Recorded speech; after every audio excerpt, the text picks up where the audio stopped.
council member can nominate another council member. Nominations don't require a second. Before nominations are closed, the nominees may make a statement. After nominations are closed, I'll ask for public comment. Following the public comment, if there's only one nominee, a council member can make a motion to cast a ballot for a blank for council president or vice president, and then vote by roll call. Or if there's more than one nominee, we will fill out and sign ballots. Council members participating in the, nobody's participating remotely. We'll pass our ballots to the city clerk to be counted and announced. If a nominee receives majority of the votes, then they will be seated as council president immediately and chair the remainder of the meeting. We'll repeat the same process for vice president. As we previously discussed, those considering the position, you're welcome to make a statement up to 3 minutes at this time. Are there any nominees or nominations for council president? I nominate Councillor Jane Rebelowski for council president. Are there any other nominations? I'll nominate Michael Goodnow for council president. Okay, I accept nomination. I accept the nomination. Okay. Michael, did you want to? Okay. I worked extremely hard as your council vice president in 2025, and I'm always present and prepared for council meetings, study sessions, committee assignments, and numerous ad hoc committees that I've been assigned to. I work collaboratively with our legislative office staff, and I stay updated on both local and regional issues. I meet regularly with constituents on pressing issues, hold district meetings, and I'm happy that we accepted new council rules at the end of last year, and I think they're going to be helpful for everybody, and as we need to update them, we will. That's it. Thanks. Yeah, I'd be honored to serve as council president again. I'm going into my 9th year on the council. I've served on all the major committees and a bunch of minor ones. And, I think my big thing is just to continue the good work we've been doing and try to keep things as civil and as well working as we can moving forward. So thank you.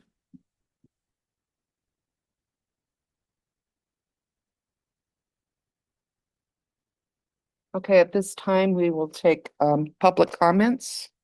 Anybody wishes to speak?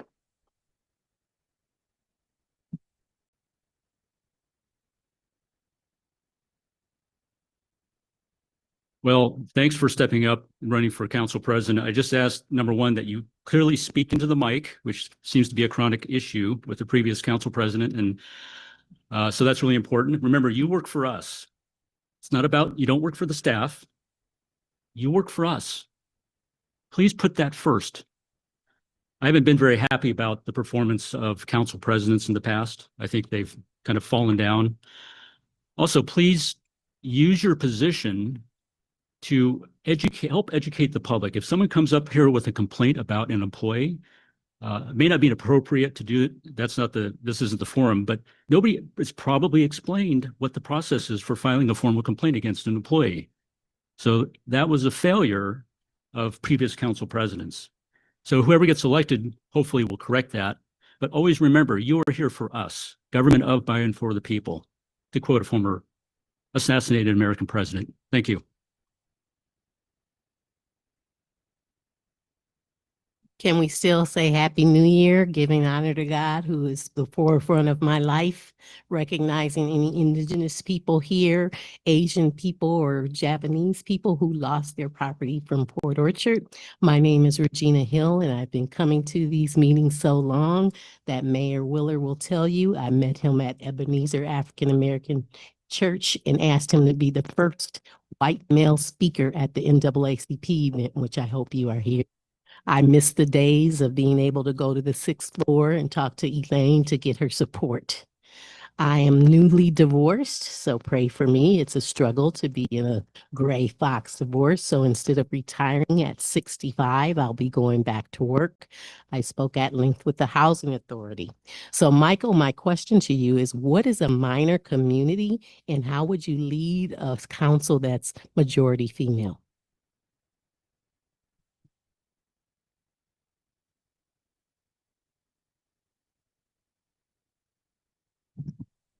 Dan Herron, District 6. I just want to support the nomination of Jane Bremelowski. She's proven leadership, outreach, listening to her team. And also, I think, very importantly, she's made efforts to move forward on the homeless issue. So I give her my support. Thank you. I hope you do too.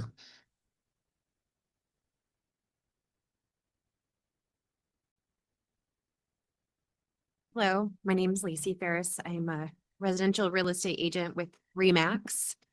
And I'm here on behalf of our city and also Ms. Regina Hill, who I've been working with for a couple of years, trying to help her find housing, which has been a huge struggle. So Regina has applied at a number of manufactured home parks in hopes of gaining residents in long-term residents and has been denied multiple times. And so what I'd like to see is some affordable housing in Bremerton for people like Regina, especially people over, 60, 65 that are in their retirement years and struggle to afford housing in Bremerton.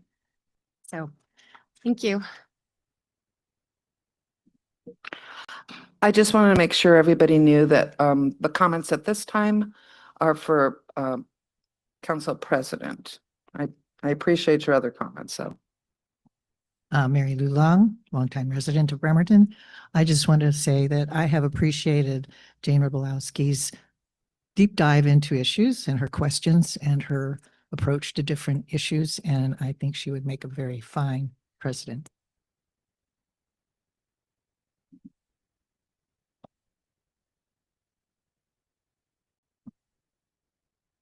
Yes.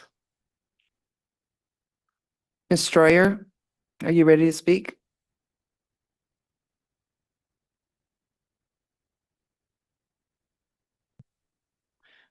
Ms. Stroyer, are you still interested in speaking?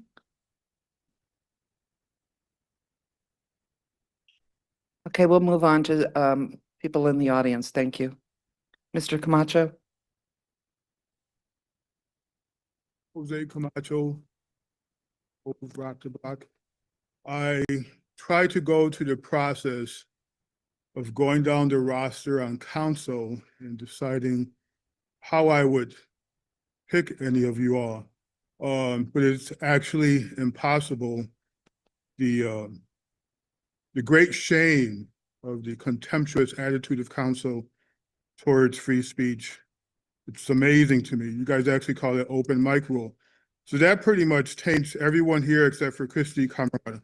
But if I can put that aside, I would say, do you guys actually understand your oath of office? Because it's there in writing, impartiality.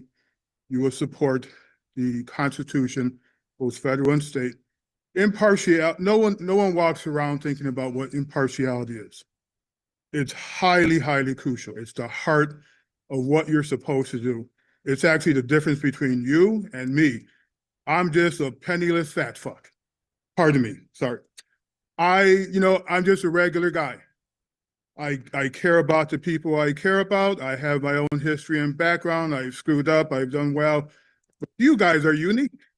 You actually work under a duty that does not apply to anyone. And that duty is impartiality. It covers a lot, including just simple fairness. That you can look at a rich guy and you can look at a miserable homeless guy, and your duties will be applied towards them. The law will be applied to them the same way. No tweaking, no favoritism. So with that in mind, one time Goodnow decried the insinuation from out there that someone said he was on the payroll of developers. And of course, he was talking about me. But we've never said that because we don't think developers are done. We don't think you guys are done. It's whether or not you are able to say no to the wealthy, powerful, and influential, connected people. And you know who they are.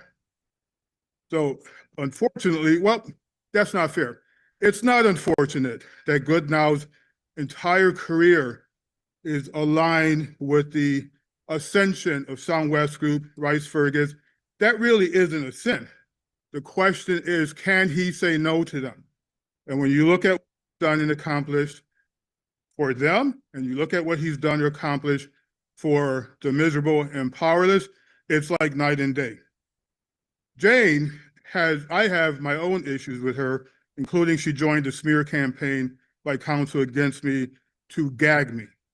But I see effort, I see intimidation, and I see effort. So I recommend that we go with Jane Rebolowski. I pray for that.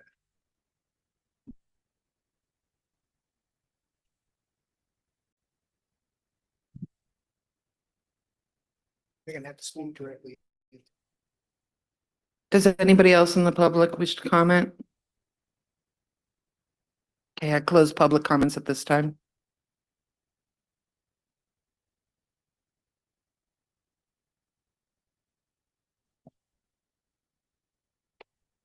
Okay, at this time, all council members will vote for their choice for council president.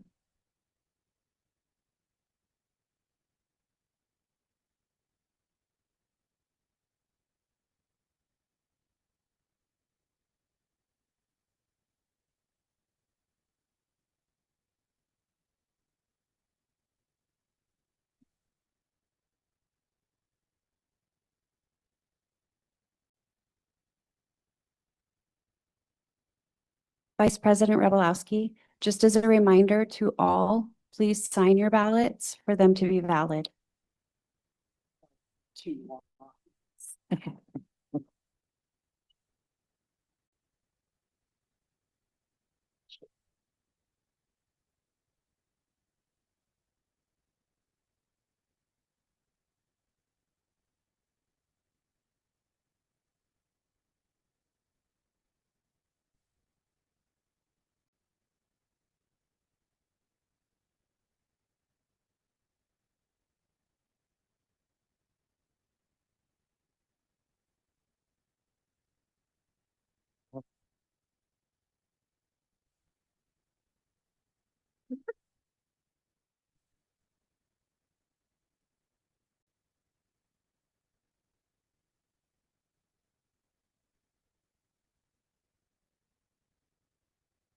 I will now read through each ballot.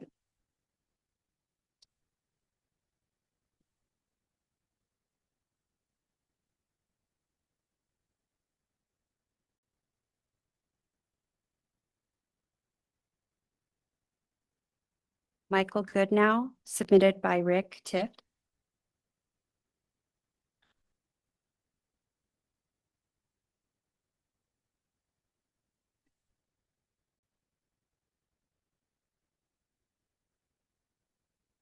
Jane Rebolowski, submitted by Anna Mockler.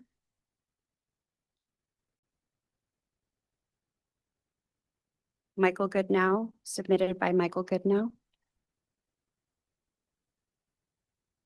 Jane Rebolowski, submitted by Jane Rebolowski. Jane Rebolowski, submitted by Christy Camerata.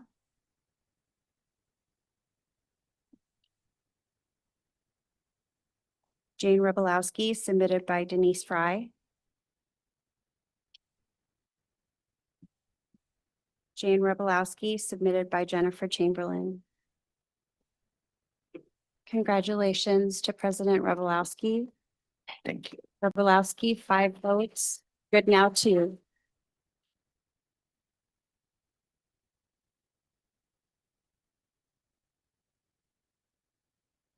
Okay, next we will move on to the vice president election.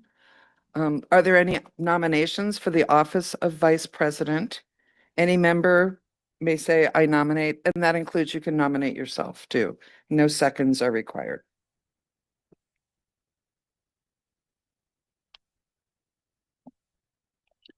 I would like to nominate myself for the position of Vice President.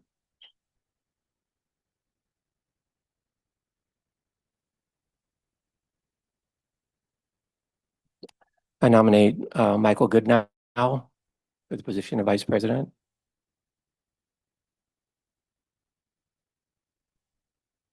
I'll accept.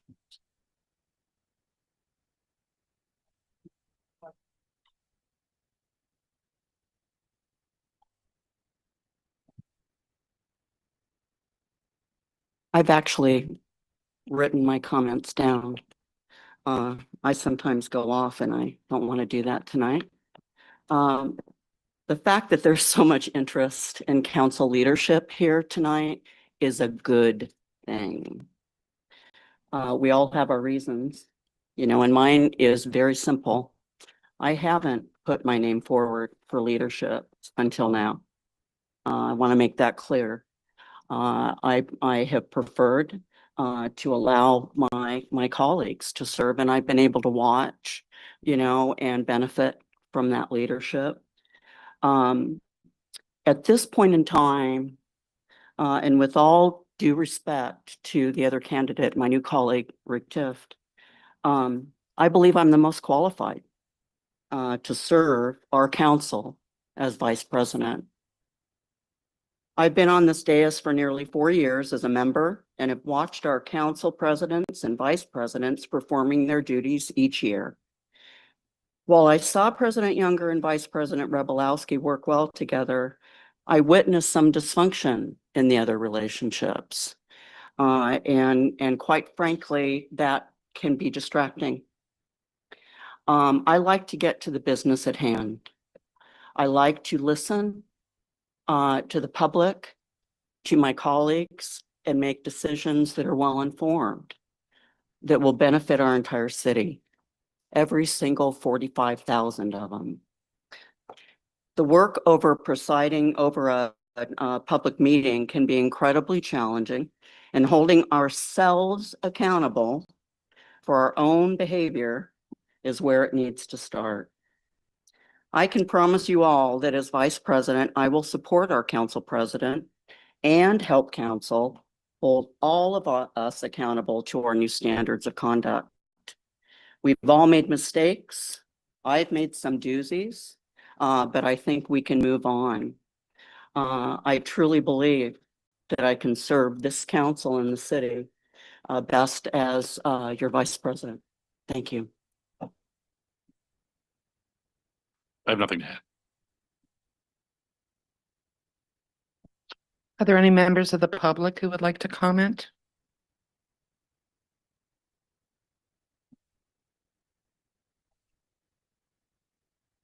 Roy Runyon, Bremerton. Well, the comments I made about the president position apply to the vice president as well. And I appreciate you speaking into the mic. So that's my number one criticism, folks. Speak into the mic. This is for the record. We need to hear what you're saying. A lot of challenges, but you've got to be prepared as vice president to do everything that the president does. And I'm just going to put a plug in for your joint planning session, president, vice president. You need to focus on issues and not touchy-feely kumbaya stuff. That's for kindergarten. You got to put your big pants on now. There's a lot at stake. So thank you.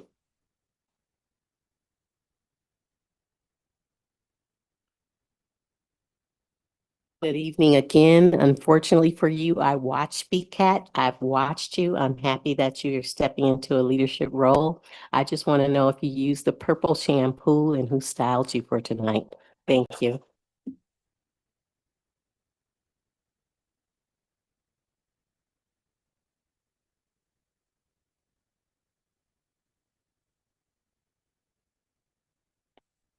If I may.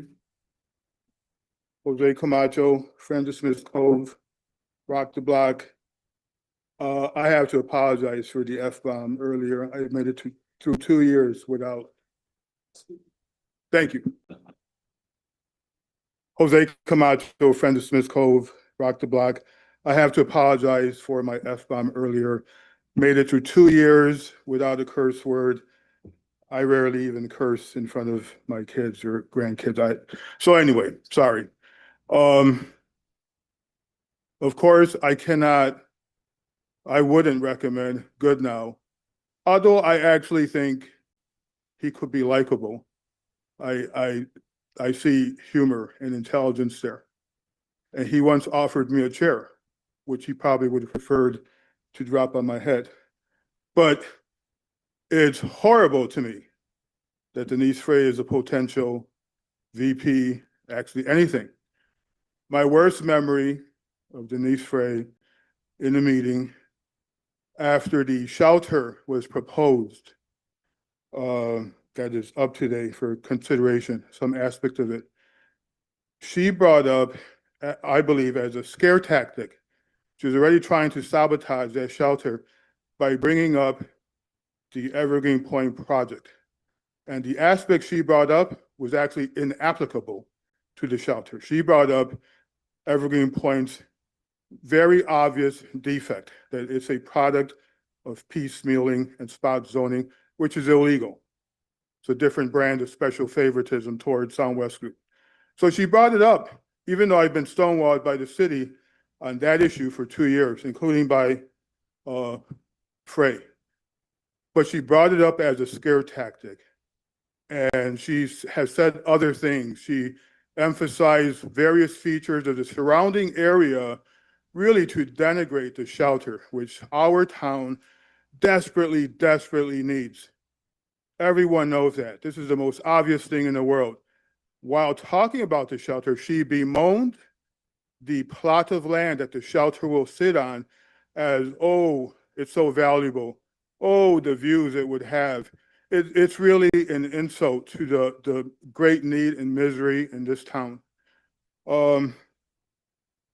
I first was wowed by Denise when she vouched for Jack Paul, a Soundwest Group partner, to get him into the Planning Commission. And another area, she said she didn't sign up to take public criticism, but it's actually part of the oath of office.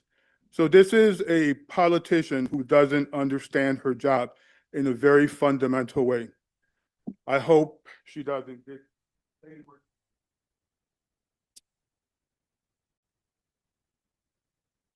Are there any, oh, sorry.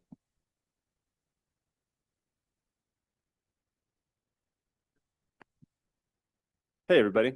I don't agree with a single word of that. I will say my own. I rise in favor of Denise Frey for vice president, my colleague and friend here in Bremerton. I got to say, first of all, Michael Goodnow, you're a legend in this town, 25 years on in pride, city council president. They're going to build you a statue someday. But I'll lay out this fact. First of all, in the past 25 years, do you know how many female city council presidents we've had? 2, now 3, right? Just 2. 3. That's right. And first in 21 years, Jennifer Chamberlain right there. So proud for that. How many times have we had a female president and vice president? 0. It's never happened. So it's happened. Oh my gosh. Man, getting corrected. All my facts are wrong. Well, this isn't. I know Denise has a big heart. She cares deeply about the community. She's prepared. She works hard. She's open to all kinds of comments from her constituents, and has lived a long time in this community in positions of authority and leadership. And I think she'd do a great job. So thank you very much. Is there anybody online? Ms. Strayer, are you available to talk?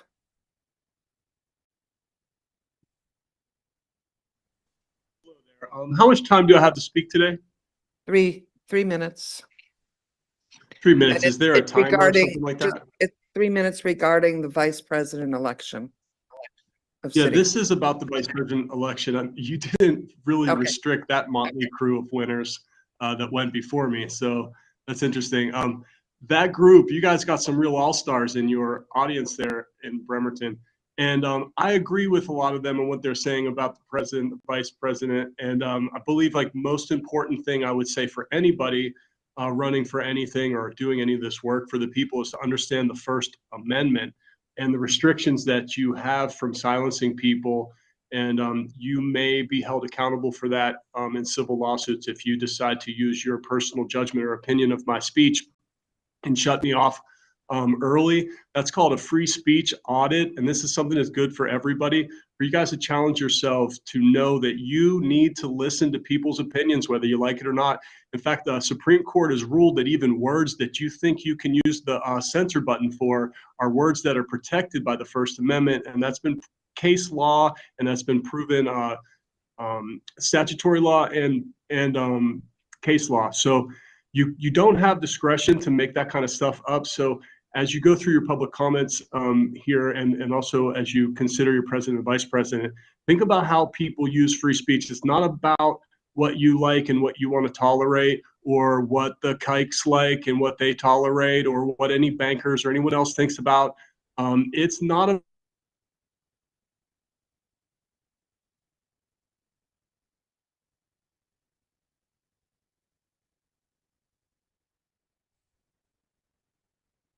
Did he shut himself off? We did. Point of information, thank you to whoever made the legal decision to do that. Much appreciated.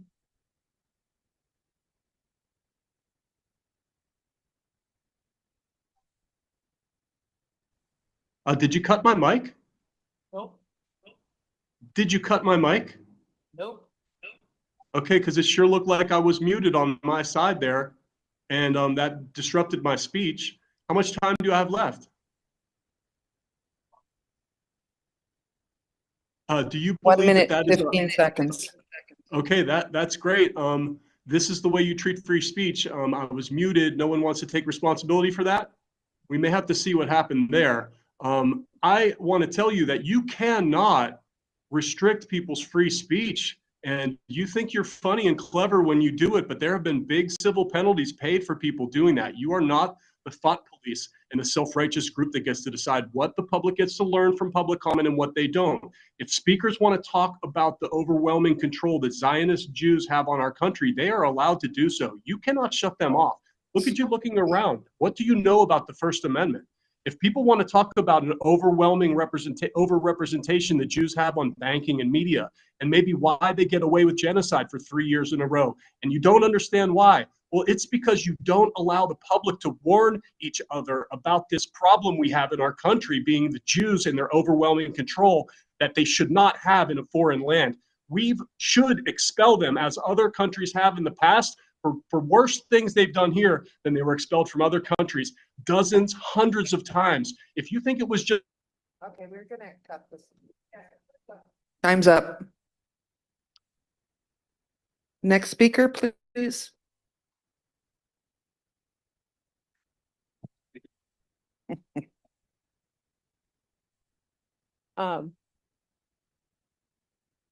The topics that we're speaking about right now need to be germane to the discussion of the council vice president election. The city is able to limit discussion to specific items under free speech doctrine. It is not an open forum. Thank you. So I couldn't let that. My name's Chance. I am a resident of District 5. I couldn't let that be the last word on this. We have two very qualified, very dedicated community leaders that are running for this. And I really believe either way, the city would benefit from their leadership and their guidance. Michael has done an amazing job as my representative with helping the Charleston Business District and Halloween and getting events like that to relocate to Charleston and to the Callow Strip. Denise, you've done an excellent job advocating for your community and for safer roads and safer paths to school than yours. As a resident of Bremerton, I'm just so lucky that we have two dedicated public servants that want to serve in leadership. Thank you. Thank you, Chance. Is there anybody else in the audience who would like to speak?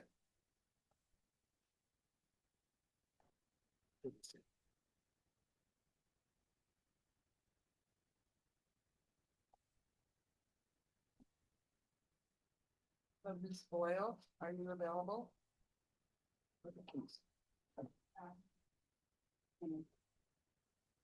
Oh, I'm sorry, Kimmy, I didn't see that you were the first one. Go ahead, please. Hi, I will try my best to stay germane, Kylie, so hopefully you don't have to silence me. But I would like to recommend Michael Goodnow for the vice president position. And then just reiterate everything Jose Camacho previously said regarding Denise Frey's previous actions. They're all completely true and can be proven using her own words. I recommend people do public record searches and you can see all of that for yourself. Thank you so much. Thank you. Is there anybody else who would like to speak as to the vice president selection? If not, I'll close public comments. And now request all council members to fill out your ballot for vice president and don't forget to sign it.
Vice President, excuse me, Vice President Michael Goodnow, submitted by Rick Tiff.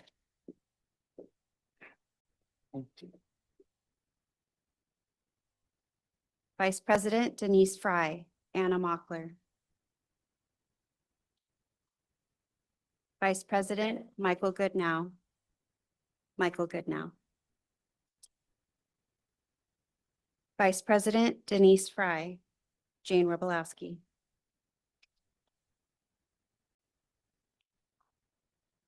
Vice President Denise Fry, Christy Camerata.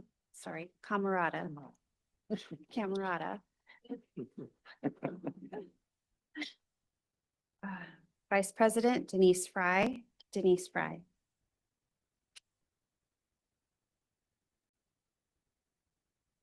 Vice President Denise Fry, submitted by Jennifer Chamberlain.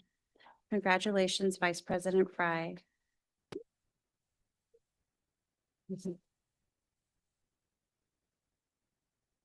Denise Fry, 5, Michael Goodnow, 2.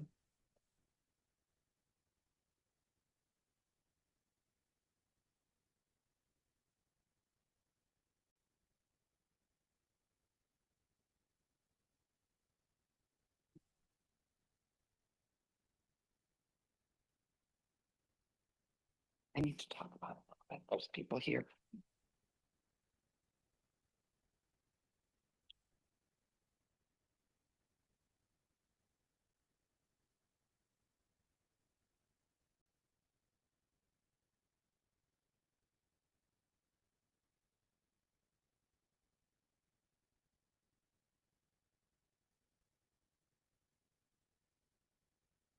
Okay.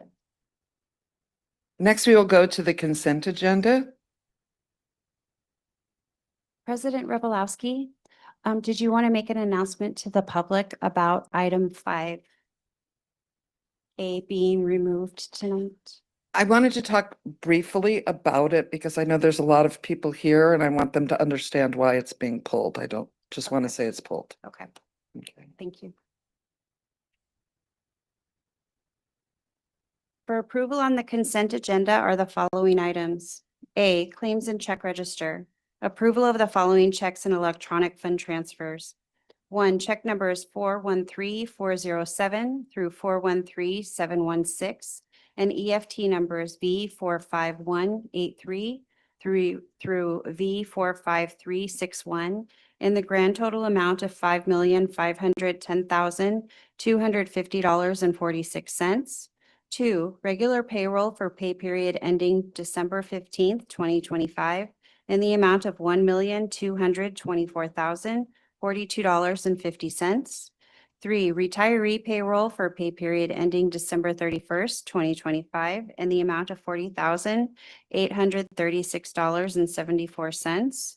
Four, corrected retiree payroll payment for a partial period adjustment, original EFT number V1239995 voided and reissued as check number 1006206, including a prorated credit amount of $298.74. Five, corrected regular payroll payment for original check number 1006198, voided and reissued via EFT number V1244542 in the same amount. B, minutes of council meeting December 17th, 2025. This concludes the reading of the consent agenda. Are there any members of the public who wish to speak?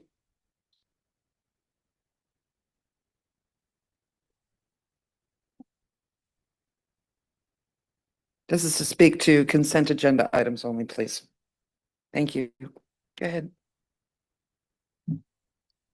Jose Camacho, friend of Smith Cove, Rock the Block. I am speaking to the approval of the minutes where accuracy should matter. In the minutes that are proposed, what I like is in parentheses, it will tell you the specific sub-item on the consent agenda that a speaker has spoken on. So that was nice. I don't think that's always been there. So as I look down, I see that Mary Lou Long is kind of dismissed in the minutes as unrelated. And I was there at the hearing, 12/17 of 25. And Mary Lou and I are probably as diametrically polar opposites of the political spectrum, but I can't help but like her. And one of the reasons why I like her is because she has objected to the crapping on the First Amendment by counsel.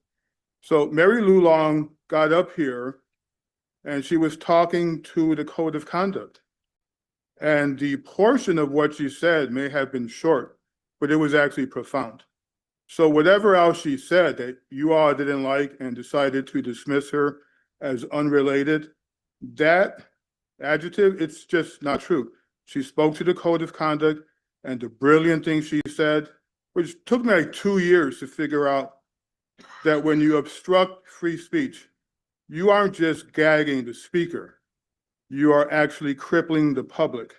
The public comes here to the public forum at the seat of government to hear their neighbors, to receive information, which coming from you all should be probably the most reliable, impartial information out there. That's not true though. So Mary Lou Long came up here and she said to the code of conduct that because of the way you guys were set up, your biases, your complete, guys are happy to gag the public. No big deal to you guys. It's open mic rules according to you. She said you are isolating the public from each other. And that absolutely has to do with the code of conduct, because the code of conduct embraces this idea of talking points and regulated speech back and forth. If Goodnow wants to say something outrageous or kind or whatever, he should be able to let it loose. If Frey does whatever, let it loose. That's what free speech is. If I come here and you guys say something outrageous, I should know that you say outrageous things. If you come up here and say something profound, or Mary Lou does, you know, you just need to let people speak. So this thing in the minutes is very denigrating, and it's also inaccurate.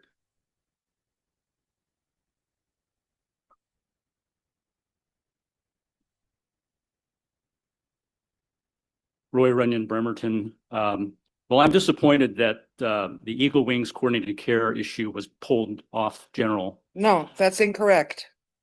That's incorrect. Okay, so it's on consent? No. You're maintaining it as a separate item. Separate item. Okay. Yes. All right, I misheard that. All right, thank you.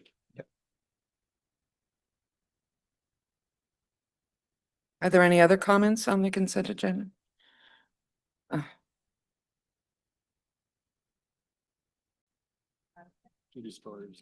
Right.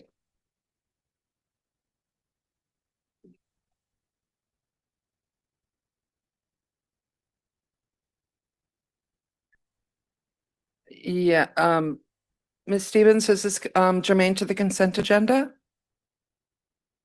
Oh, first one. Miss Judy Stroyer, are your comments germane to the consent agenda? Yes, I was calling about something germane to the consent agenda. And thank you for giving me the voice. I thought this is not, when is the general comment? Is that coming up still, the unrelated issues kind of comments?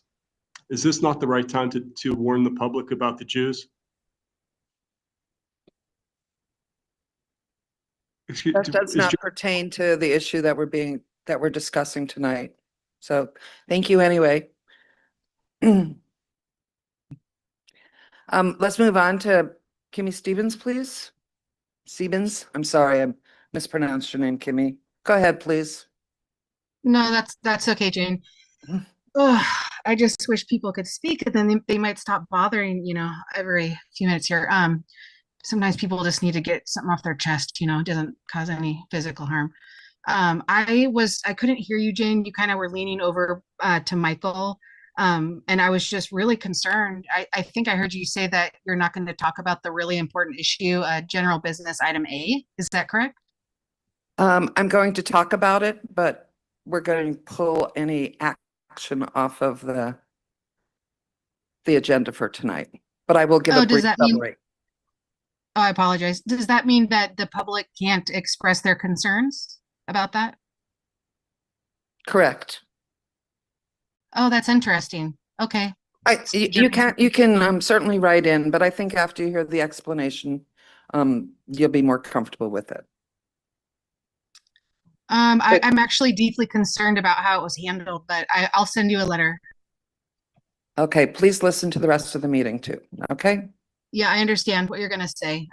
I'm privy. Thank you. Okay. Any other comments on the consent agenda? All right. I close comments. Do I have a motion? Move to approve the consent agenda. Second.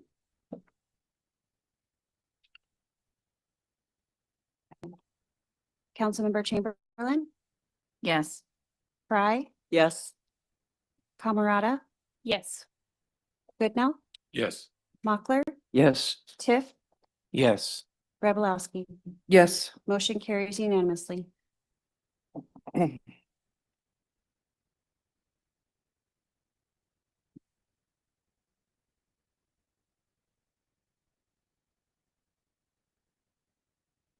Sure, absolutely. Okay, we've pulled item 5A at the request of the Bremerton Housing Authority. So it's something that council absolutely wants to discuss in a public meeting with everybody so we can all talk about it and ask questions back and forth. And I've tentatively scheduled a public meeting for inviting all elected officials from the entire area, because our shelter is not just a Bremerton issue, it's a regional issue that everybody needs to help with. So that meeting will be on January 22nd. It's a Thursday night. I've checked, there's no other councils or commissions holding meetings on that night. So hopefully everybody can attend, and I look forward to your comments then. But the executive director of the Bremerton Housing Authority asked me to pull this agenda item for tonight so that she can have further discussions with her board and the boards that are associated with the community partners. So I hope that explanation meets everybody's expectations. Oh, I'm sorry. It's going to be held here at the Norm Dick Center, January 22nd, 5 o'clock. You can.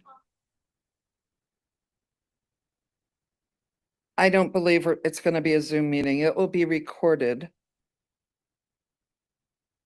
I don't think we're going to make it hybrid though, because it takes so long in between. So if people are more than welcome to send in emails and copy your county commissioners or other people that you would like to be well informed on the issues.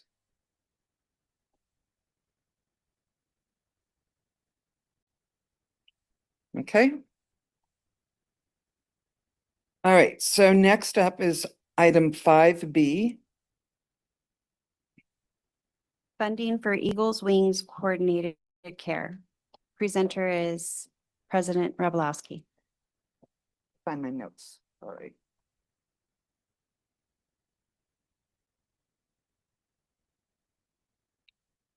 Well, in summary, on December 10th, Eagles Wings Coordinated Care gave council a presentation on the work that they're doing in our community and surrounding communities, and is hoping that the city of Bremerton can help fund some of their operations. They currently have, I believe, 7 houses in West, excuse me, West Bremerton, 9 in East Bremerton.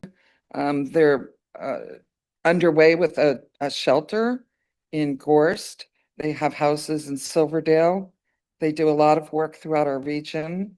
And so by what we're asking at this time is for our financial director and our legal services to do a thorough research of if we can give them money, how we can give them money, and then for the council, after hearing public comments, if the community also wants us to provide them funding. So. So Attorney Fennell, did you want to add anything to that? I think you covered it. Thank you. Okay. Great.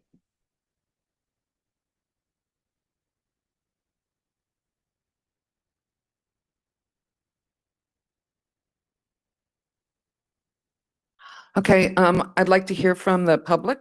You each have 3 minutes to give your thoughts on this. I apologize for my friend departing earlier. I hope people will give her some business. She gave this gentleman his business card, and before the meeting, we met with the housing director. I don't know if he took her card or not.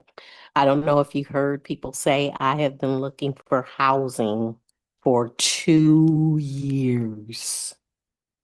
2 years.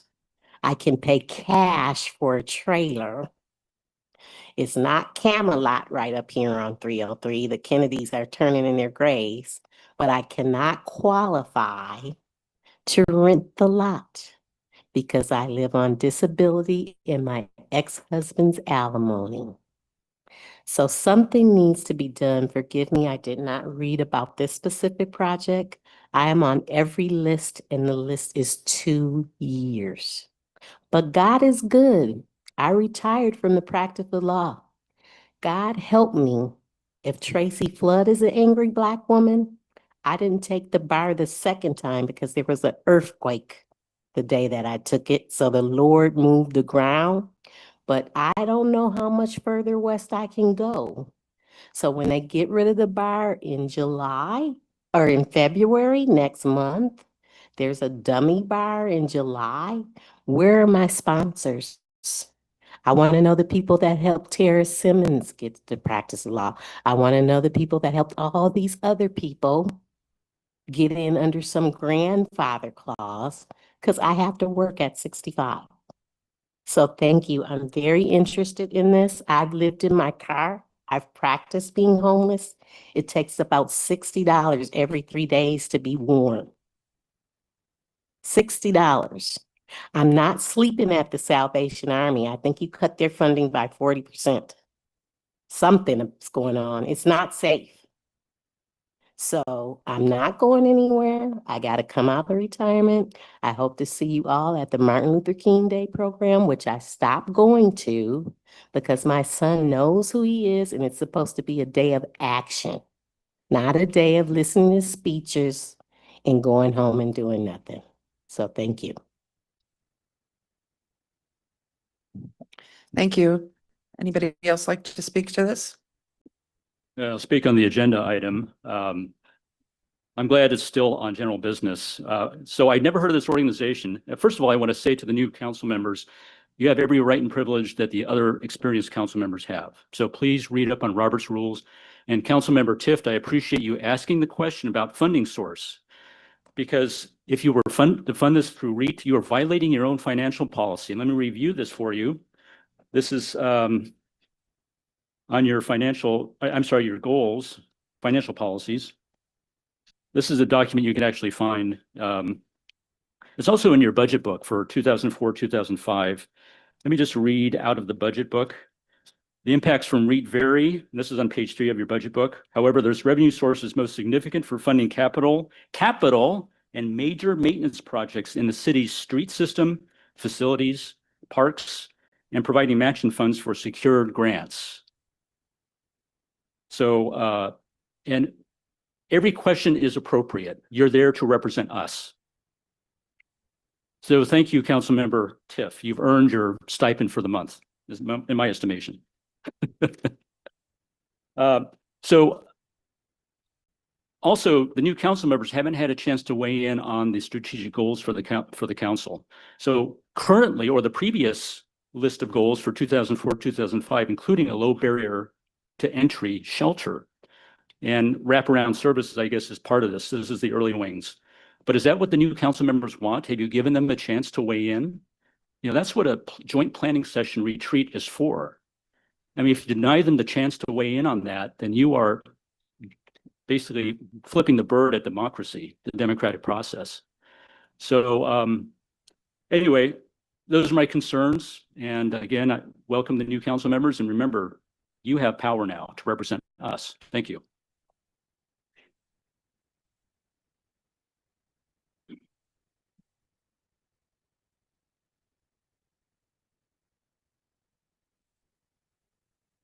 Good evening, everyone. City Council. My name is Joe Crane, Executive Director at St. Vincent de Paul here in Bremerton.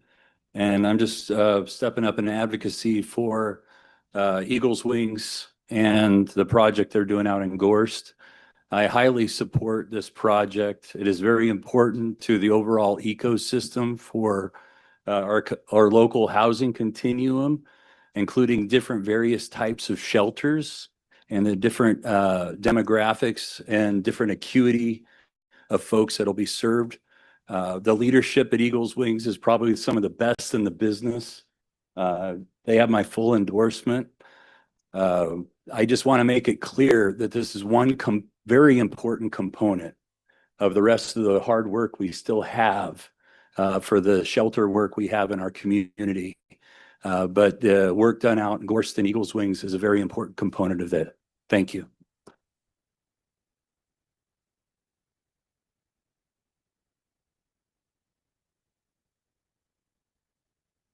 Jose Camacho. Thank you. Jose Camacho, Brandon Smith Cove, Rock to Block.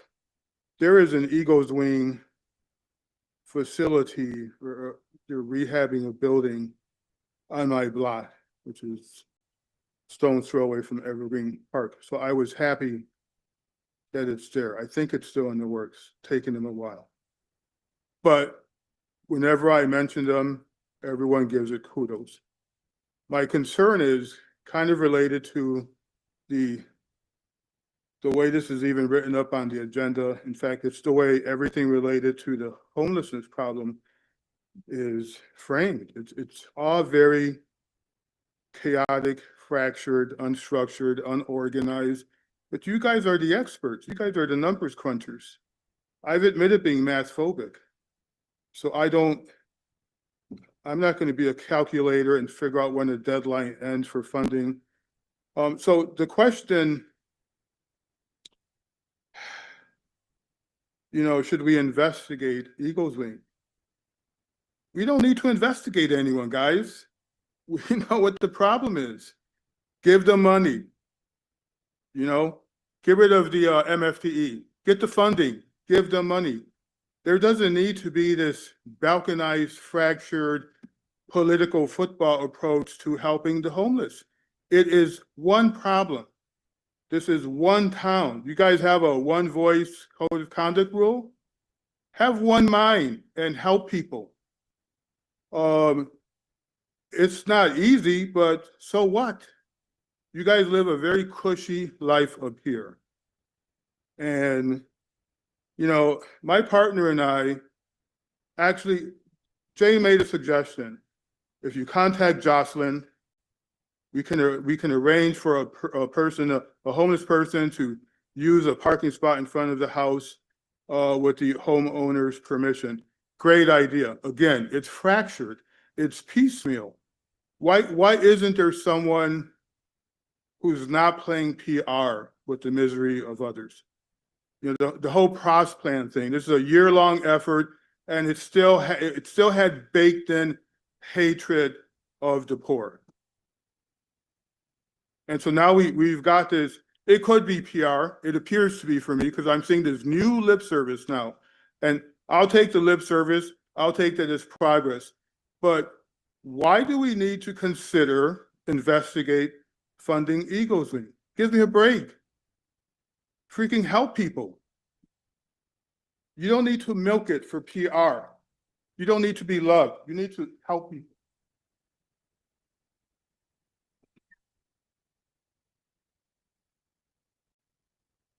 Mary Lou Long, longtime Bremerton resident. Now, when you put this matter to the study session with all of the other county agencies and the county commissioners and the city council, is this going to be an opportunity for the Point public? of order, this is not germane to the current topic. Right now, we're talking about Eagles Wings, I know. but Oh, okay. did you want further discussion of? Will Eagle Wings be part of that discussion? Yes. Okay. Yeah, they'll be, we can talk about everything at that meeting. Okay, so right now, this is an opportunity for the public here to speak to that particular Eagles Wings organization. Yes. Okay, is it an LLC company, private company? That's something that we're gonna have the city attorney and our finance director Is it come back and do. That's why they're doing the investigation, to make sure we can legally give them funds. And it shouldn't be a long investigation. And then when they come back with their findings to us, we'll again bring it to the public for discussion. So is this considered an NGO? Point of order, we shouldn't really be doing back and forth. No. Well, you're taking up my time, but I'm just asking the questions to put them out there so people can understand what you're trying to approach here. I think we can answer those questions or have the city attorney answer them once Mary Lou is done. So there's I agree. there's no action being taken tonight on this particular Eagles Nest funding, right? Eagles Or Wings. Eagles Wings. Correct. Thank you.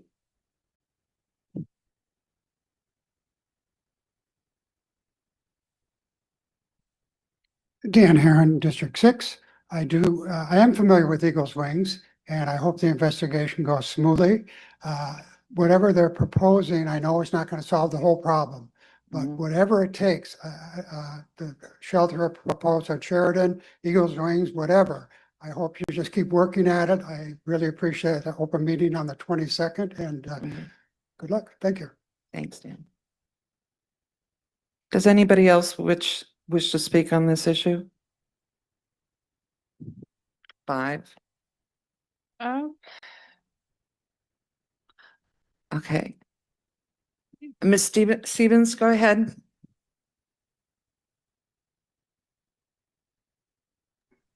Hi, thank you.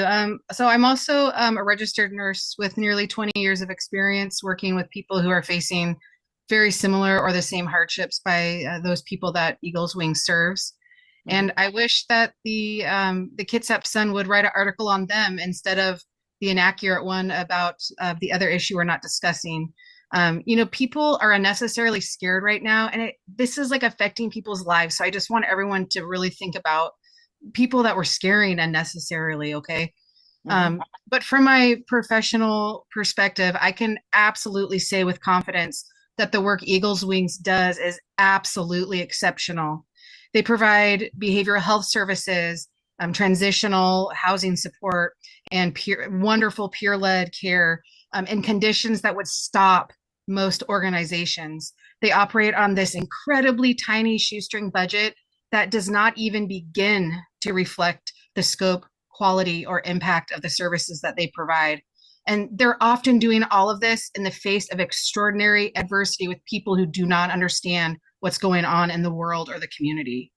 I have observed them from their very inception. I've been there from day one, I can tell you that. I've seen all the barriers they've had to overcome just to exist, let alone succeed as well as they are today. And what stands out to me is not just their effectiveness, but their absolute determination and consistency. These are qualities that are so rare in systems that are this underpaid and under-resourced. As a nurse, I understand all of the downstream costs when people do not receive this kind of support. Without this group, people literally cycle through my hospital, through the emergency department, through the trauma ICU, through psychiatric holds, incarceration, crisis response systems. That's all costing us so much money, you guys. The city, the county, taxpayers, all of us, far more than stabilization ever will. So the truth is, Bremerton is saving far more money than it can ever give back to Eagles Wings. I strongly urge you to allocate these funds to them, and please view them as not as a charity, but as a critical infrastructure partner in Bremerton's public health and homelessness response. This is the kind of investment that reflects both fiscal responsibility and moral leadership. Thank you so much. Thank you for your comments. Who else is online, Dave? Jocelyn, are you ready to speak?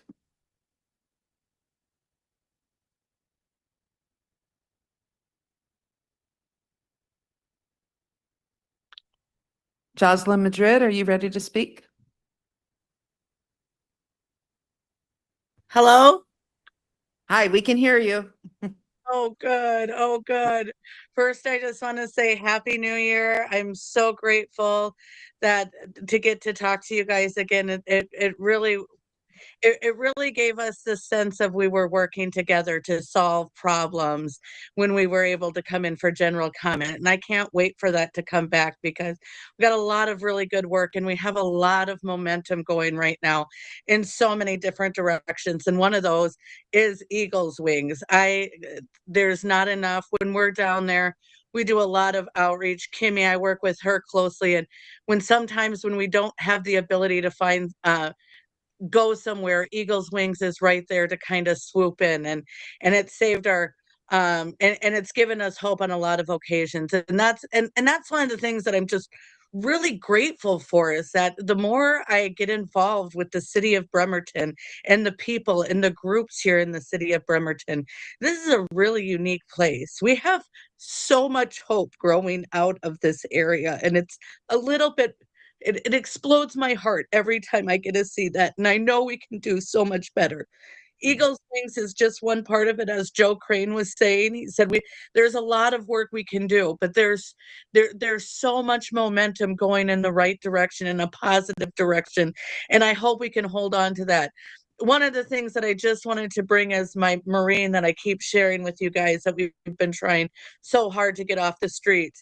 Eagles Wings actually was one of the groups that when we were looking for a place last time, they came in on the weekends and called and sent a message. And that was some things with where we don't get that with governmental agencies who only work Monday through Friday, and somebody's ready to tap out on the weekend. So I would encourage you not only to open and find out how you can give this money to Eagles Wings, because they're playing such an important role in this community, such a beautiful organization.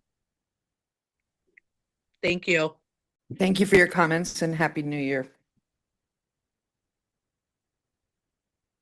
Is there anybody else online or in the audience who would like to speak to this matter? Yeah. I have to call. You want to just take a moment for a second? Mhm. Yeah, why don't we just take a brief break? Yeah, we're going to call a recess for 5 minutes.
I call the meeting back to order.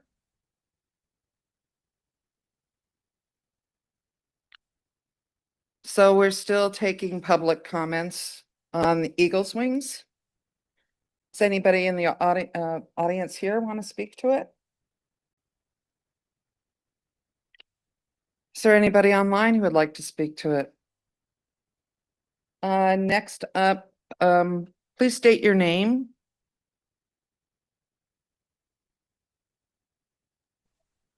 Yes, hello there. This is Judy Stroyer. And just for the record, I am allowed to speak anonymously if I choose to, and that is absolute law as well. I wanted to talk a little bit about this funding for this group. And what I wanted to say was first, you've given a lot of latitude on these other speakers to go on about different things. And I don't think it's up to you guys to decide what gets to have latitude and what doesn't. So while I make my point here, you guys, whether you are, whether you like it or not, you're going to have to listen to it, and the words don't have to be perfect for you. All right. Well, So I'm please just stay germane to the topic, which is Eagles Wings being looked at for possible funding. That's what the topic is. Okay, hold on. You took a break to silence me and get ready to restrict my free speech. Just give me a chance to speak here, all right, Heifer? And what I'm saying, and people are allowed to criticize you guys. Point of Go ahead. Personal Yes. interest, not so much. Well, no, actually, you are allowed, constitutionally protected, to criticize you politicians. That's what you signed up for. And so if you use purple shampoo or not, you don't have the right, boomer, to tell anybody what their free speech, where their free speech ends, okay?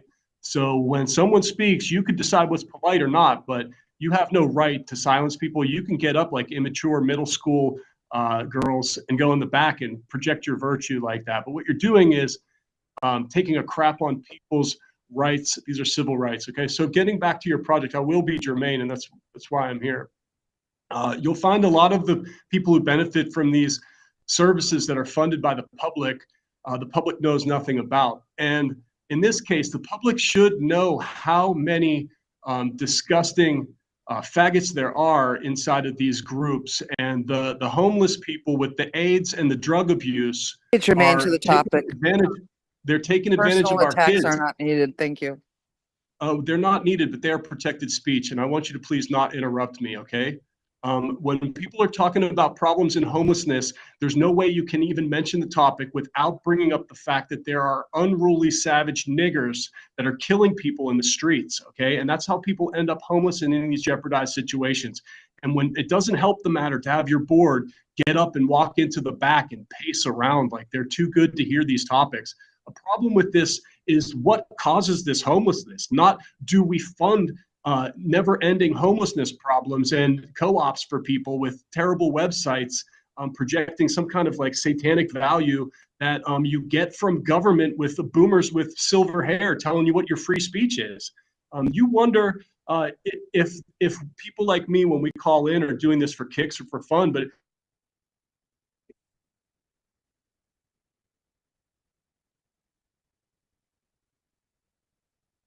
Hi, Ms. Vargas. Would you like to speak to the topic?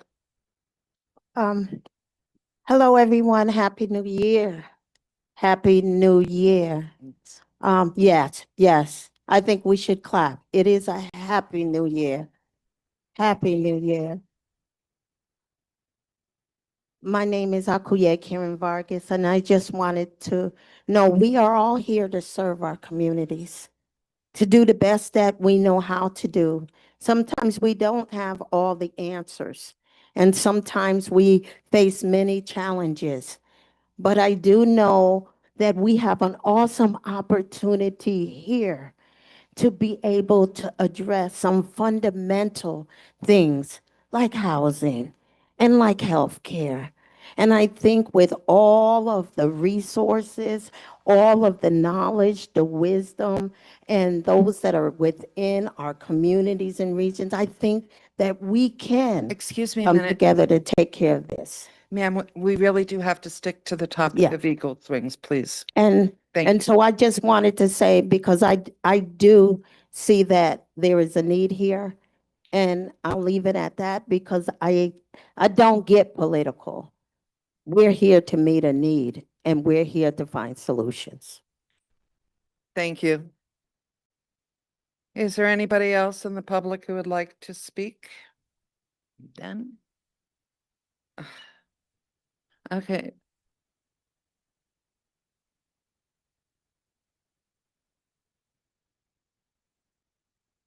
Hello. Hi. Thank you for this opportunity. My name's Helen Havens. I'm a citizen of Bremerton. Can you push the microphone a little closer to you, please? I will stand right next to it. Okay, thank you. Did you hear my name? Yes, I Okay. did. I'm glad to be living in Bremerton and not outside now because I can address you as a fellow Bremertonian. I would like to say that I very strongly support this this need for funds and the worthiness of this organization. And I would like to say that they do provide housing and healthcare. And so Karen Vargas was speaking to the topic when she was talking about this. I hope that your study is as brief as possible to be thorough and that they get funds from you soon. Thank you. Thank you.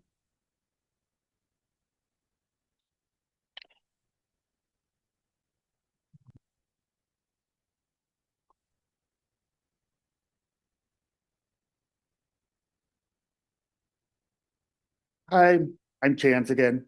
I would love to see every homeless project get full funding, but I also understand that's not a reality.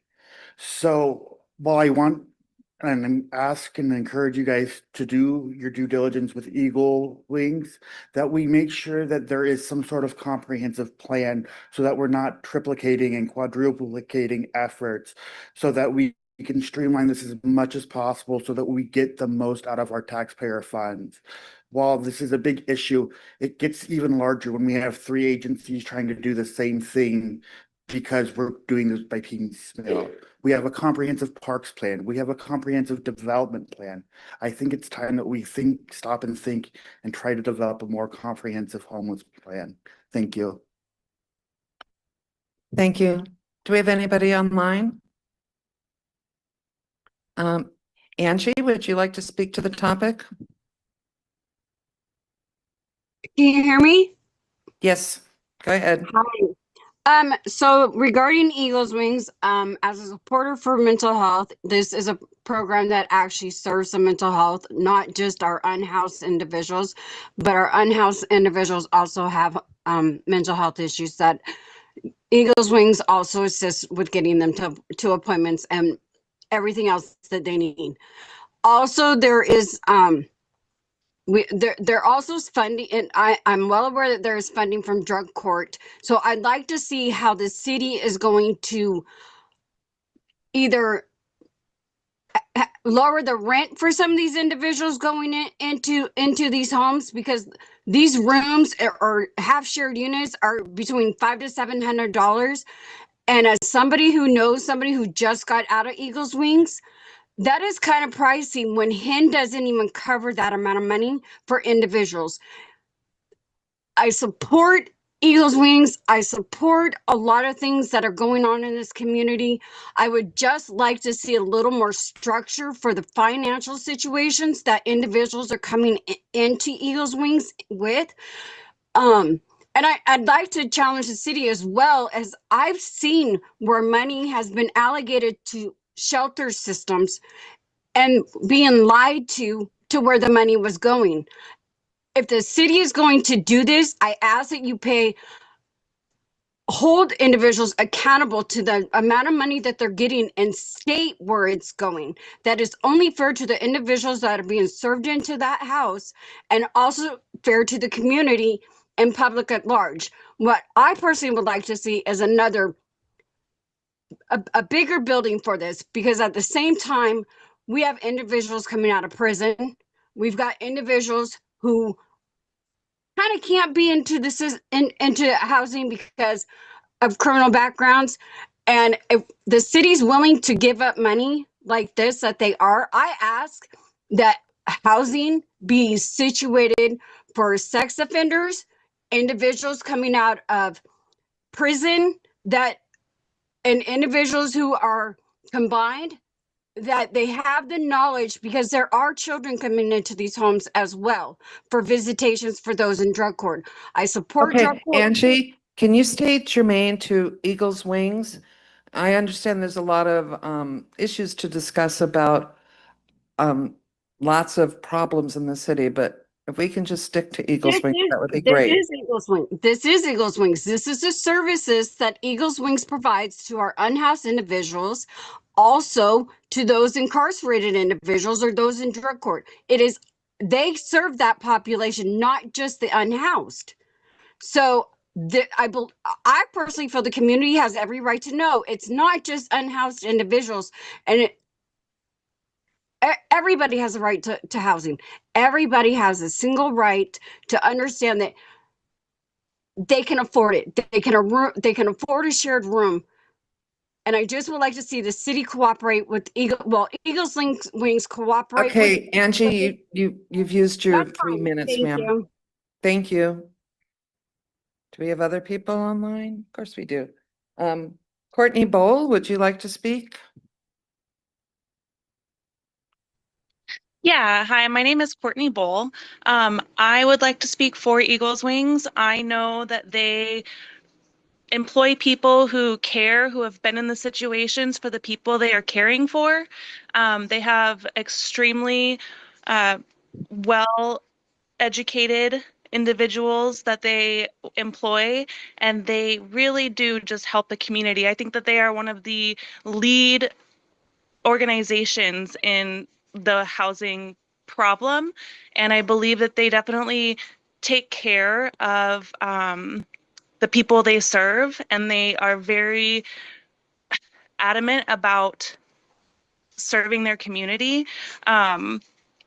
I just believe in their cause. I have worked with Michelle, and I have worked with the other employees at Eagles Wings Coordinated Care in the past, and every single one of them show up every single day with care in their heart, and they just want to see the people they serve get better, and they put every effort and every dollar to make sure that that happens. And I would just love to see them get some funding. Okay, thank you very much. Thank you. We'll take one last public comment.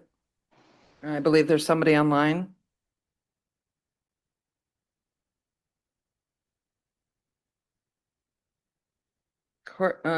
David Wheatley. They're not in my, oh, up there, I'm sorry. Diane Canaflax.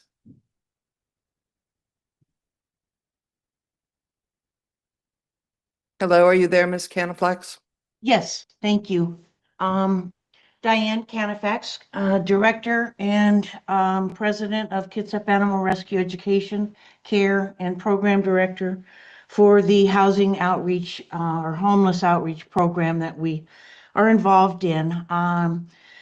Obviously, there is a definite need for more housing for the homeless, and I hope that your study for Eagles Wing, because I have worked with them a lot, ends up positively. I would like to encourage that my area of interest is in keeping pets and their people together. Homelessness is not just for people, and pets are family for most people.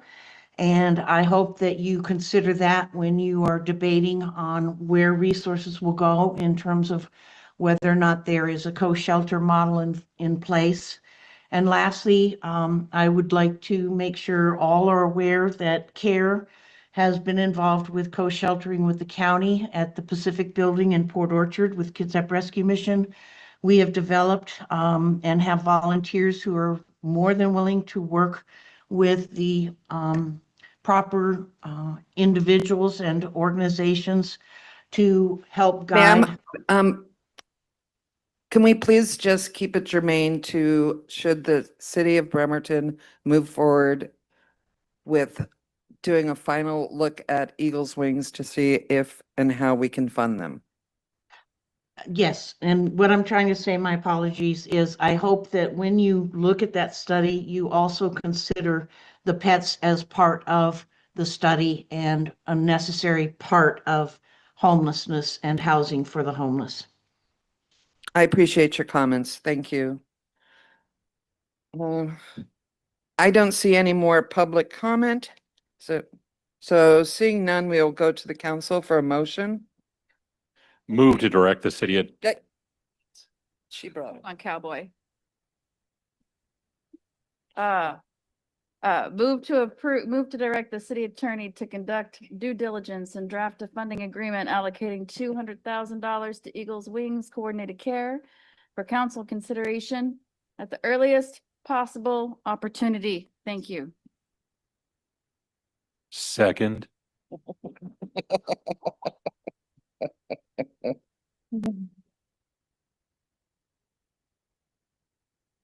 We have no further discussion in council, do we? Or do we have further Wait, this is the discussion? part where we get to brag about, or talk about or discuss, so I do think we need to discuss it.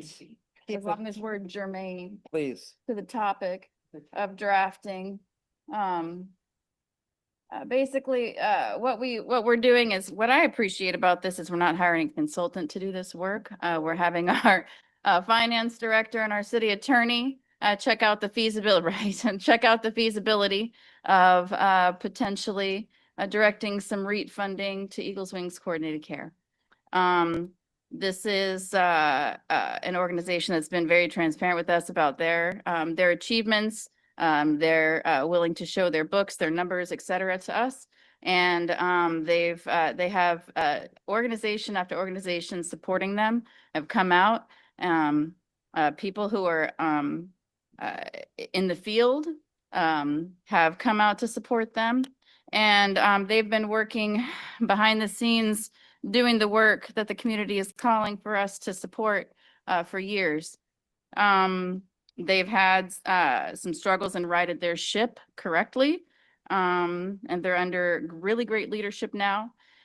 And so I'm looking forward to the next phase of this, which is when we hopefully hear word from our finance director and our city attorney that that Eagles Wings is qualified to receive REIT funding.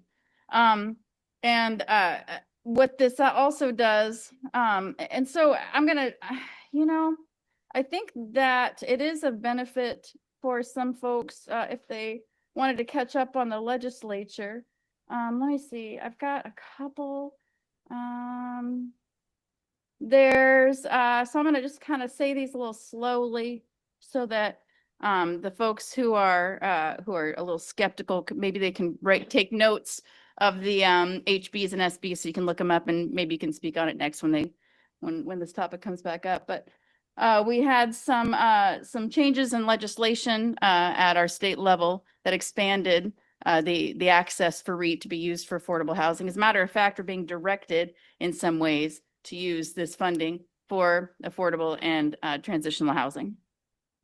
So just in the 2025-26 session, we have a SHB, so bipartisan supported, 1791, SB 1791.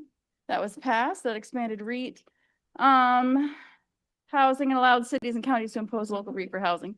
1867 HBR. We have HB 1480, SB 5647. There's and so just read up on the changes and you'll see that this is an applicable use of this funding. I am just honored that we've been given the opportunity to provide some funding for these folks, the opportunity to hear about their plan and to be partners with them. And thank you for the work that you do in our community. And for a long time, you've been doing this work for a long time, blood, sweat, and tears, baby. So that's all I really have to say. Thank you. I obviously support this plan. Anybody else have comments on the council? The only comment I have is I want the public to know that we've heard you when you're aware that it seems kind of haphazard how all the different jurisdictions are providing services. We feel that too. We live that too. And I think that the state is now aware of it.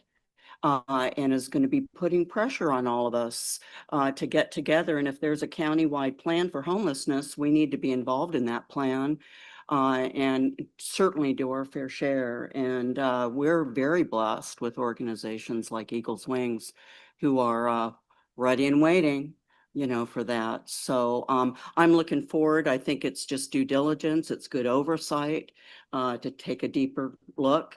And we'll come back to this. Just real quick. Thank you all for your comments. We also really like Eagles Wings. We would like to give them the money. We have to do this because that's how government works. We have to like dot every I and cross every T. We're gonna be, and actually it's not us that's gonna be doing it. It's the director of finance and our city attorney. So thank you all for your praise of Eagles Wings. We would go on and on about it, except that would make this meeting even longer. Thank you. Any other council members? I really do appreciate the work that Eagles Wings is doing. I hope you can, those of you that don't know about their work, I hope you do look them up. They have plans to do a wonderful shelter in Gorst that they're moving along with rapidly, and we could help by helping them fund some projects in Bremerton. They have a beautiful community center that I was really lucky to go out and visit, where they serve lots of people. They do lots of things. They provide transportation for the people under their care. And I look forward to our finance director and city attorney being able to investigate quickly and help us move something forward. And I really appreciate that we're not using a consultant.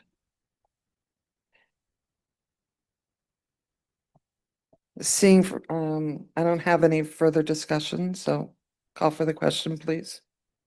Councilmember Frye, Yes. Camerata, Yes. Goodnow, Yes. Mochler, Yes. Tiff, Yes. Chamberlain, Yes. Revelowski. Yes. Motion carries unanimously.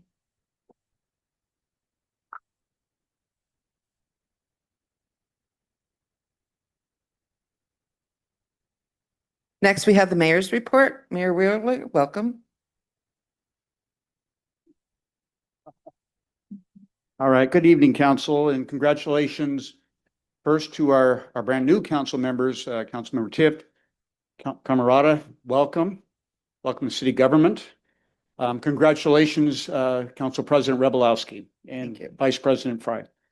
So just a couple slides tonight, but I think I wanted to start off, actually, if we can just back up to the first one. And I encourage everybody who hasn't, thank you, Dave, who hasn't seen this latest report from the Bremerton Police Department. I'm going to read it. Not everybody gets the news or watches it on TV. And I invite everybody to check out their Facebook page. On January 5th, 2026, the Bremerton Police Department officers responded to a parking complaint in West Bremerton. Officers located an unoccupied vehicle parked and blocking a crosswalk. From outside the vehicle, officers could see numerous firearm parts scattered around the back seat. So this is me inserting commentary. This is alert, proactive police work. They also observed a 3D printer and other materials that led them to believe the gun parts were likely being illegally manufactured by the owner of the vehicle. The subsequent investigation into the vehicle led officers to a nearby house where officers searched and located ammunition scattered all over the floor and searched several abandoned bags. Officers obtained search warrants for the bags and vehicle, resulting in the seizure of approximately 24 ghost gun frames, 2 complete firearms, over 4 ounces of cocaine, several grams of methamphetamine, drug distribution materials, blank check stock, forged checks, counterfeit currency, and the materials to make currency, and hundreds of rounds of ammunition and 3 Glock switches. So this is a significant piece of work that occurred just 2 days ago. Obviously, not a lot of fanfare. By nature, the police department and of course the fire department, they don't do that type of self-promoting. But for this one, I'm going to help promote some fantastic police work from our Bremerton Police Department. We are truly safer from it.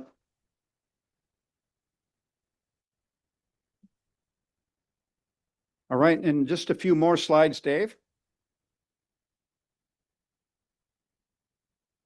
I think this is going to be staff appreciation night. So, but it's well earned. This is a letter we received from AT&T representative. Just our work with AT&T while they were updating some critical infrastructure in our city, and of course this helps first responders, businesses, our residents. And they wrote us a nice letter, and our staff, Tara Owensby from Community Development, specifically for the work to be efficient, and professional and just spot on with through the permitting process. Obviously, it's important to work with all of our partners, every one of them, and give them the best that we can. And I'd like to share these once in a while. We get more of these, but I do like to share these once in a while. All right, next slide. So this just happened recently. Wanted to keep this on your radar, front and center. We have a new park coming into Bremerton, down in an area that needs it. So, and in fact, honestly, I can't think of an area that could not use another park. Just maybe some more than others. So, but this is a private group stepping up. So that's why I'm highlighting this, specifically.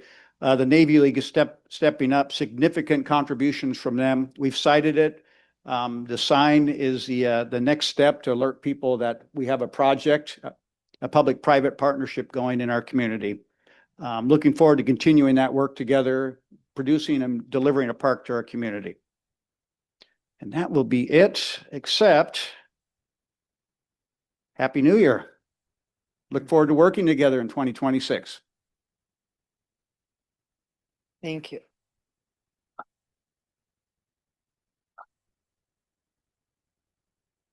So before council member reports, I just wanted to remind all council members to get your council committee requests into me by the end of the day, Friday, if possible. That would be great.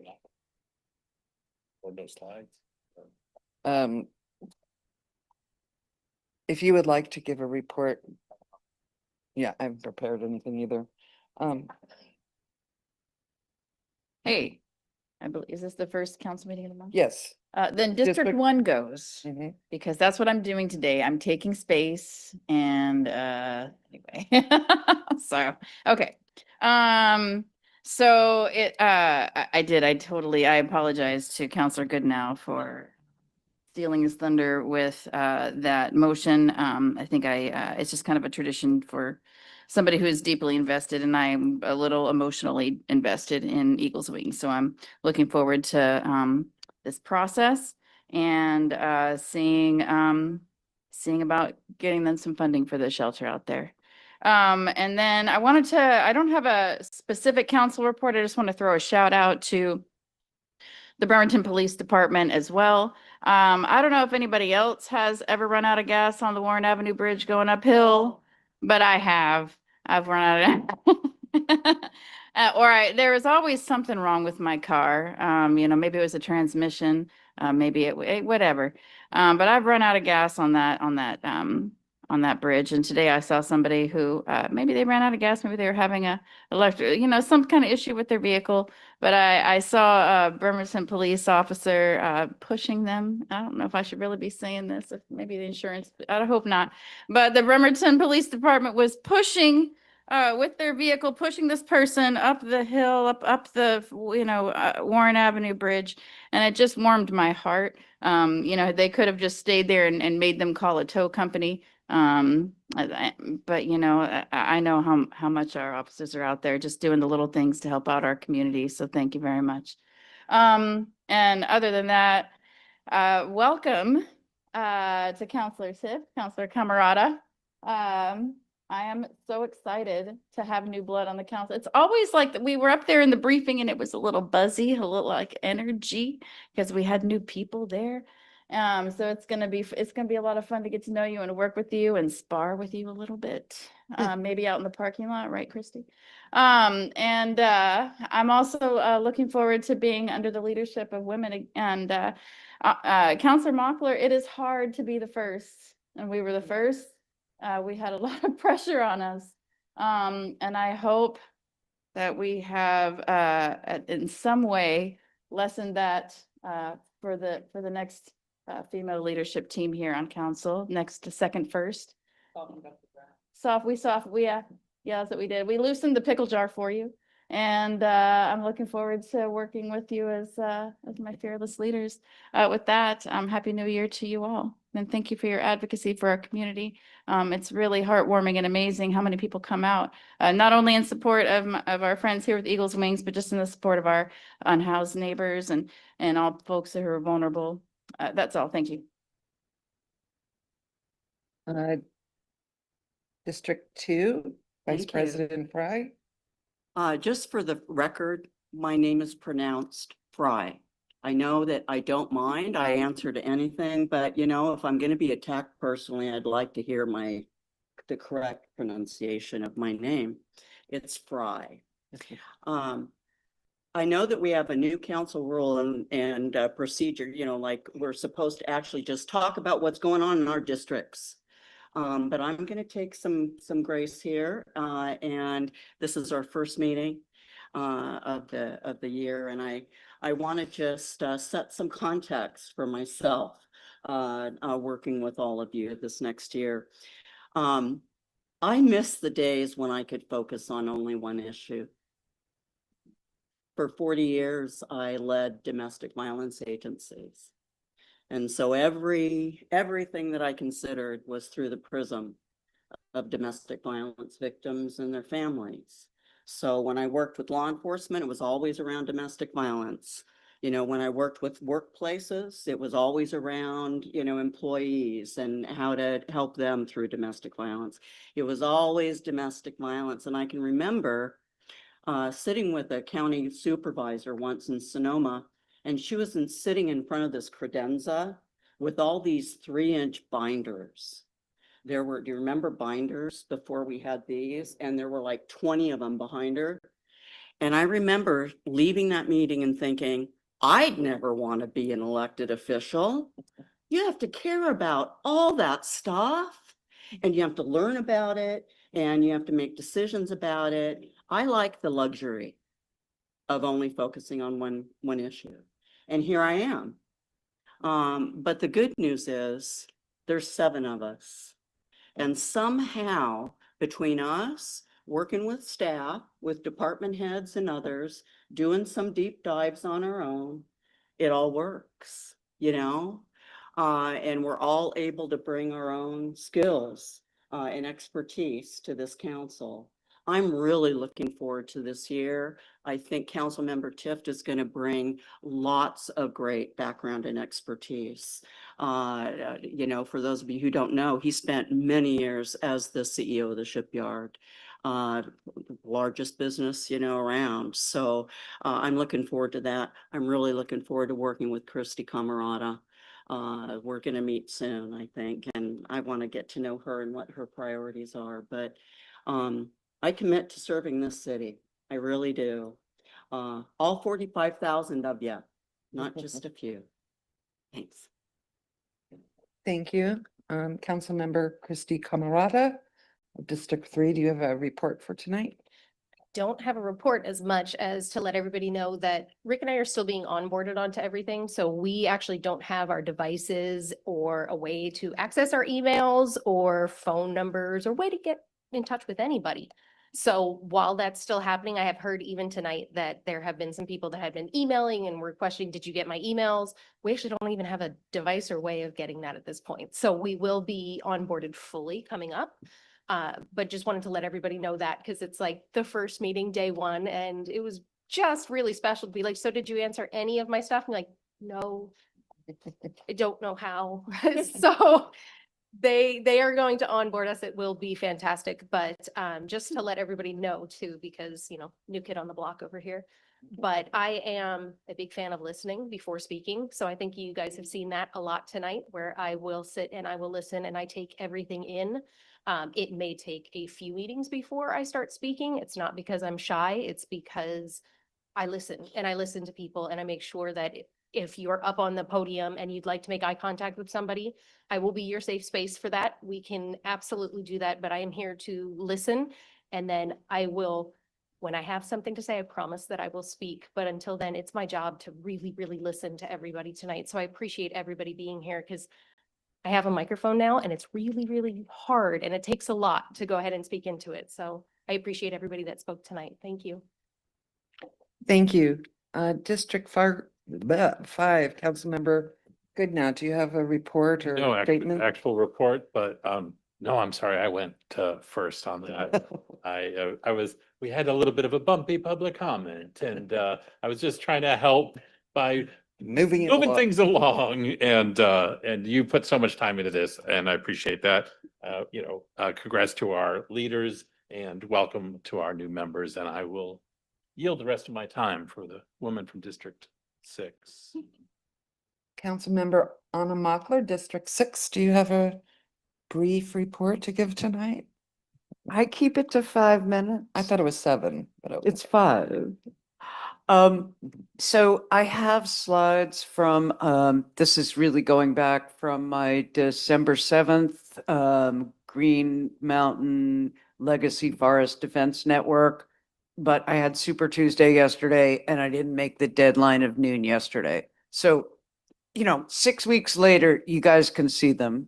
It was a great event in collaboration with Kitsap Environmental Coalition. And we learned a great many things about Green Mountain and about the how continuous our watershed forest and Green Mountain are. It was completely fascinating. And when I've got the pictures, I'll show them to you. The following day was a presentation by Common Street on homelessness here in Bremerton.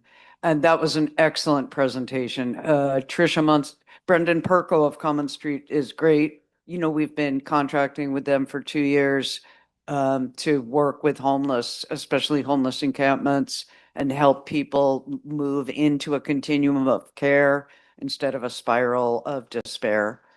And Tricia did a great job. She told us things that I think had not occurred to many of us, which is how you have to help people get adjusted to not living outside, to living inside where it's stuffy and the noises are different and heating clangs and it's just completely different. Her down to earth, bread and butter approach is, I've been out with her a few times, is as welcome to the people that she serves as it was to the community that learned about her. Next town hall is January 12th, always the second Monday at, thank you, Public Works, the Public Works Conference Room from 5 to 6:30 p.m. And this will be a follow-up on the Eco Forum 1 from 2025. It'll be the Eco Forum 2, looking at our critical areas ordinances, which are up for review, and our landscaping standards, which also up for review. Despite the name, this has directly to do with the tree cover and the tree canopy in the city of Bremerton. at Eco Forum 1, trees and water were identified as the top, that protecting them was the top subject for everyone.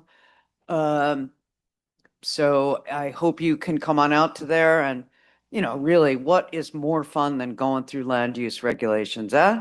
I will translate big portions into English, I promise. I have done it before and I can do it again.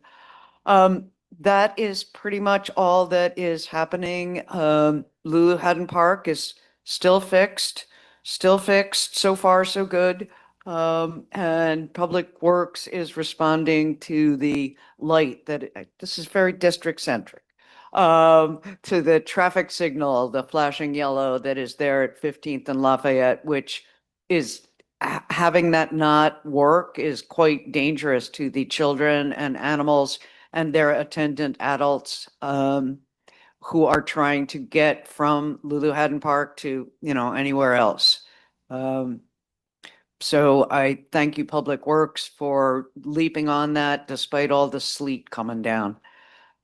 I wanted to congratulate Christy Camerata on her accession to glory and Mr. Rick Tift on his position that will certainly be way more important in his life than a little thing like CEO at the shipyard. I,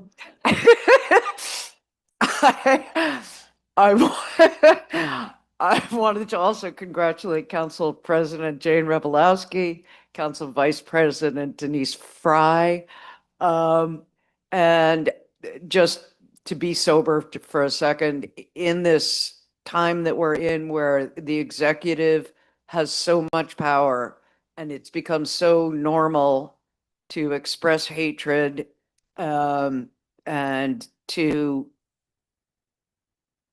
consider that the executive is the only branch of the law. I wanted to celebrate every single member of this council who is part of one of the hardest things to do, a collaborative effort. It's really hard, and thank you all. Happy New Year. Thank you. Councilmember District 7, Rick Tiff, do you have comments you'd like to make? I do not have a report from my district this evening. However, I would like to thank the staff who has made the transition to this job so easy so far. Both Christy and I did have an opportunity to visit with the police department and the fire department and finance and our attorney. So I actually did get my technology today. So I'm maybe understanding how to use that and so forth is forthcoming. But yes, my principle is to thank the staff of the city. And it's a privilege, a true privilege to work with each and every one of you over the course of the next 4 years. So thank you very much. Thank you. I have no report, but I do want to welcome our new council members. It's going to be a lot of fun. It's always good to have new voices.